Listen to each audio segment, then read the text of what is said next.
Hi గారు, welcome to our channel. ప్రస్తుతం మనతో పాటు దాము బాలాజీ గారు సీనియర్ జర్నలిస్ట్ ఉన్నారు. వారితో ఒకసారి మాట్లాడదాం. సార్ నమస్కారం సార్. నమస్తే. సార్, పృథ్వీరాజ్ మొన్న లైలా మూవీ ఈవెంట్ లో కొన్ని వ్యాఖ్యలు చేయడం, అది పెద్ద దుమారం రేగడం, వైసీపీ వాళ్ళు ఫుల్ ట్రోల్ చేయడం, ఇవన్నీ చూసాం సార్. ఆ తర్వాత అతను క్షమాపణలు చెప్పాలని చెప్పేసి అందరూ కూడా కోరుకున్నారు. ఈవెన్ విశ్వక్సేన వచ్చి క్షమాపణలు చెప్పినా అది కాదు, పృథ్వీరాజ్ తోటే క్షమాపణలు చెప్పించాలన్నారు. తీరా చూస్తే ఆయన నిన్న హాస్పిటల్లో జాయిన్ అయ్యారు, ఇది హై బీపీ అని అన్నారు. మళ్ళీ ఒక ప్రెస్ మీట్ పెట్టి అది మీడియాతో మాట్లాడుతూ వైసీపీ వాళ్ళని బండ బూతులు తిట్టేస్తున్నారు సార్. అంటే ఒకవైపు ఏమో ఆయన క్షమాపణలు చెప్పాలని కోరుకుంటే ఆయన ఈ ధోరణిలో వ్యక్తం చేయడం అనేది ఏ విధంగా చూస్తారు సార్ మీరు? యాక్చువల్గా ఇప్పుడు పృథ్వీ అంటే అన్ని పార్టీల్లో ఉండే నోటి దూల బ్యాచ్లు పృథ్వీ కూడా ఒకడు.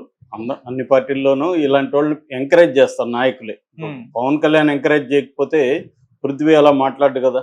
పవన్ కళ్యాణ్ కూడా ఖచ్చితంగా ఇలాంటి వాళ్ళని ఎంకరేజ్ చేస్తాడు. ఎందుకంటే వాళ్ళ పార్టీ నుంచి ఎవరో ఒకరు అలా మాట్లాడాలి. ప్రతి ఒక్కరు ఏమనుకుంటారంటే అవతల వాళ్ళని అదే భాషలో మనం కూడా మన వైపు కూడా మాట్లాడాలి. మనం మర్యాదగా మాట్లాడితే వాడు తగ్గడు, కాబట్టి మనం కూడా అలాగే మాట్లాడాలి అని అన్ని పార్టీల్లోనూ ఇలాంటి బ్యాచ్లు ఉన్నారు. వాళ్ళకి డిమాండ్ ఉంది కాబట్టి వాళ్ళు ఉంటారు. వాళ్ళని ఎంకరేజ్ చేయకపోతే వాళ్ళు కూడా సైలెంట్ అయిపోతారు. సో అలాగా పృథ్వీ కూడా జనసేనలో అతను యాక్చువల్గా వైసీపీలో ఉన్నాడు. వైసీపీలో మంచి పోస్ట్ కూడా ఇచ్చారు. కానీ అతను అక్కడ ఎవరితోనో లేడీతో మిస్బిహేవ్ చేయడం, దానివల్ల అతన్ని తీసేశారు. దాంతో ఇతనికి కోపం వచ్చింది, నన్ను తీసేస్తారా మీరంతా ఉత్తములా అన్నట్టుగా తను పగబట్టాడు. దాంతో జనసేనలోకి వచ్చాడు.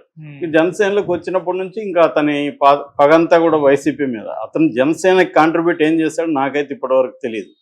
అంటే వీళ్ళంతా ఏంటంటే పార్టీకి కానీ ఏమి కాంట్రిబ్యూషన్ ఉండదు, నోరు వేసుకొని అవతలని తిట్టడమే వీళ్ళ కాంట్రిబ్యూషన్.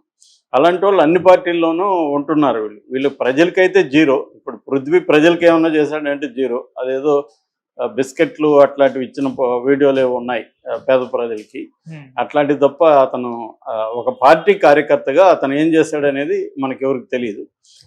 కాకపోతే అతను ఎంతసేపటికి ఏంటంటే వైసీపీని తిట్టడం. అయితే ఇక్కడ నిన్న పృథ్వీ ఫస్ట్లో ఏం జరిగింది, ఇది లైలా ఫంక్షన్లో పృథ్వీ ఏదో మాట్లాడాడు. గొర్రెలు 150 గొర్రెలు 11కి వచ్చాయన్నాడు.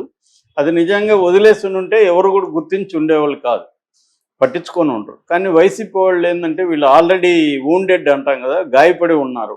ఎందుకంటే తెలుగుదేశంలో వాళ్ళని వైసీపీ సోషల్ మీడియా వాళ్ళని విపరీతంగా కేసులు పెట్టడం, పోలీస్ స్టేషన్లో తీసుకెళ్ళి కొట్టడం, అరెస్ట్ చేయడం చేస్తున్నారు. కోర్టుని కూడా పోలీసులు కేర్ చేయట్లేదు. నిన్న కూడా కోర్టు ఏం చెప్పింది, మేము సీసీటీవీ ఫుటేజ్ అడుగుతూ ఉంటే కాలిపోయింది అంటున్నారు, కోతి వల్ల చెడిపోయింది అంటున్నారు, కథలు చెప్తున్నారు. మేము నమ్మాలా ఇవన్నీ?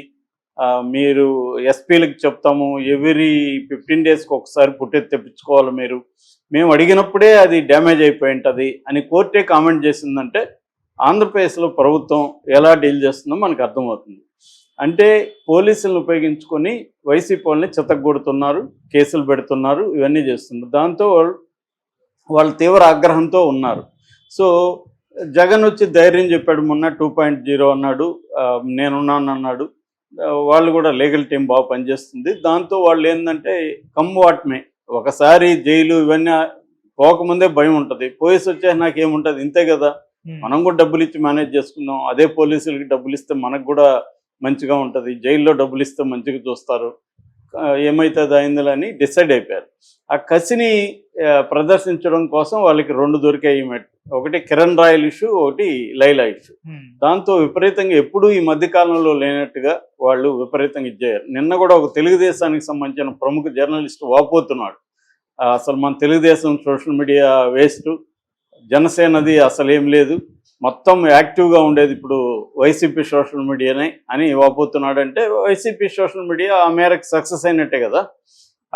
అది వాళ్ళకి కావాలి అంటే ఒక ఉత్సాహాన్ని నింపాలి. అందువల్ల ఏం చేశారంటే దీన్ని ఇతన్ని టార్గెట్ చేసుకున్నాడు. సో టార్గెట్ చేసుకొని వాళ్ళు చేశారు. దాంతో ఇప్పుడు లైలా ప్రొడ్యూసర్కి హీరోకి ఇబ్బంది అయింది. వాళ్ళు ప్రెస్ మీట్ పెట్టి సారీ చెప్పారు. ఆయన అలా మాట్లాడతాడని మాకు తెలియదు అన్నారు. అదంతా కూడా వాస్తవమే కావచ్చు. కాకపోతే ఇతను అందరూ కూడా ఏమన్నారంటే మేము తగ్గము, అతని దగ్గర నువ్వు సారీ చెప్పించు, నువ్వెందుకు చెప్పించలేకపోతున్నావు అనేది అన్నారు. అందరూ కూడా ఏమనుకున్నారంటే అతని దగ్గర ఏమన్నా సారీ చెప్పిస్తారేమో అనుకున్నారు. ఈ లోపల అతను బీపీతో అక్కడ చేరాడు. చేరినప్పుడు ఏమనుకున్నారంటే ఇతను ఇంకా కొద్దిగా వీళ్ళకి సరైన ఇది జరిగింది, వాడికి బీపీ వచ్చింది, అది ఇదని వీళ్ళు మళ్ళీ పోస్టులు పెట్టారు. కానీ వీళ్ళు ఎక్కడా తగ్గట్లేదు, అది పెరుగుతున్నాయి. 25,000 ట్వీట్లు 60 నుంచి 1,00,000 అలాగా వెళ్ళిపోతూనే ఉన్నాయి. దాంతో అతను రెచ్చిపోయాడు. మళ్ళీ రెచ్చిపోయి ఒక ఇంటర్వ్యూ ఇచ్చాడు. ఆ ఇంటర్వ్యూలో ఇంకా దారుణంగా మాట్లాడారు. వైసీపీ వాళ్ళు పందులకు రోడ్డును పోయే పందులకు పుట్టారా అన్నాడు. మిమ్మల్ని లం కొడుకులని బండబూతులు తిట్టాడు. తర్వాత అవును నేను మాట్లాడతా ఏం చేస్తారు మీరు అని చెప్పాడు. అలాగా ధైర్యంగా అతను ధిక్కరిస్తూనే మాట్లాడాడు. అంటే ఇక్కడ ఒకటే వెర్షన్, ఇప్పుడు బయటకు వస్తున్న వెర్షన్ ఏంటంటే ఇదంతా సినిమా టీం అంతా కలిసే ప్లాన్ చేస్తారని. అంటే విశ్వక్సేన్ ఇంతకు ముందు కూడా TV9 ఆమె ఎవరు దేవితో గొడవ పెట్టుకోవడం కూడా అది స్టంటే అని. అంటే అతను సినిమాకు ముందు ఏదో కాంట్రవర్సీ చేసి తన సినిమాని జనాల్లోకి, ఎందుకంటే విశ్వక్సేన్ అంటే ఇప్పటికి కూడా చాలా మందికి ప్రజలకు తెలియదు, ఆడియన్స్కి ఇంకా అంత పాపులర్ కాలేదు. ఇతను ఏంటంటే ఒక 3rd గ్రేడ్ సినిమాల నుంచి అవే 1-2 హిట్ అయినాయి తప్ప హీరోగా ఎస్టాబ్లిష్ కాలేదు. ఒక నానిలాగా ఒక ఆ రేంజ్లకి, నెక్స్ట్ ఆ రేంజ్లకి వెళ్ళాలనేది తన కోరిక. సో ఆ రేంజ్లకు వెళ్ళాలంటే తను సినిమాలు సరిపోవట్లేదు, బలం సరిపోవట్లేదు. అందుకని కాంట్రవర్సీల మీద డిపెండ్ అయినట్టుగా అర్థమవుతుంది. అందుకని వీళ్ళే ప్లాన్ చేసి అతని దగ్గర అది మాట్లాడిచ్చి, దాని తర్వాత వీళ్ళంతా రెచ్చిపోయేసరికి పబ్లిసిటీ వస్తుంది కాబట్టి ఇప్పుడు మళ్ళీ మనం సారీ చెప్తే పబ్లిసిటీ పోతుంది కాబట్టి నువ్వు మళ్ళీ తిట్టు ఏమవుతుంది అని వీళ్ళే ప్లాన్ చేసినారనేది ఇప్పుడు మనకి వినిపిస్తున్న ఇది. అదే బిలీవబుల్గా కూడా ఉంది. ఎందుకంటే లేకపోతే అంత ఎట్లా రెచ్చిపోతాడు అతను ఒక మామూలు ఆర్టిస్టు, ఒక డైరెక్టరు, హీరో, ప్రొడ్యూసర్లు గట్టిగా చెప్తే కనీసం సారీ చెప్పకపోయినా సైలెంట్గా ఉంటాడు కదా అతను ఎందుకు అలా రెచ్చిపోయాడు అంటే అతనికి తెలుసు కదా మనం ఇప్పుడు రెచ్చిపోతే వీళ్ళు ఇంకా రెచ్చిపోతారు, సినిమాకి నష్టం అని అతనికి తెలీదా? అప్పుడంటే తెలియదు అనుకున్నాం, ఇప్పుడు తెలుసు కదా రియాక్షన్ ఎలా ఉందో చూశాడు కదా, చూసినాక కూడా ఎందుకు చేస్తున్నాడు? అలా చేసినప్పుడు వీళ్ళు మరి అది ఖండించాలి కదా. హీరో కానీ వాళ్ళు ఖండించట్లేదు. హీరో పైగా ఒక పోస్ట్ పెట్టాడు.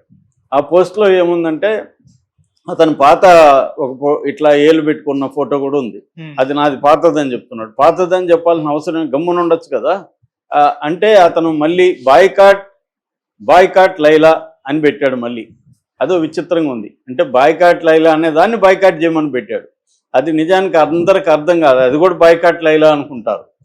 సో అంటే ఇతను సినిమాల మీద ఫోకస్ చేయకుండా, కథల మీద ఫోకస్ చేయకుండా కాంట్రవర్సీల మీద ఫోకస్ చేస్తే మాత్రం అతను అనుకున్నట్టు లాంగ్ కెరీర్ అయితే ఉండదు. ఎందుకంటే కొంత కాంట్రవర్సీలుగా ఉన్న విజయ్ దేవరకొండ పరిస్థితే మనం చూస్తున్నాం.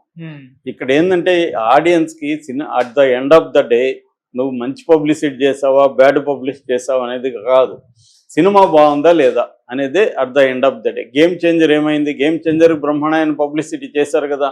శంకర్ ఉన్నాడు, మొత్తం టీం ఉన్నారు, దిల్ రాజు ఉన్నాడు, అందరూ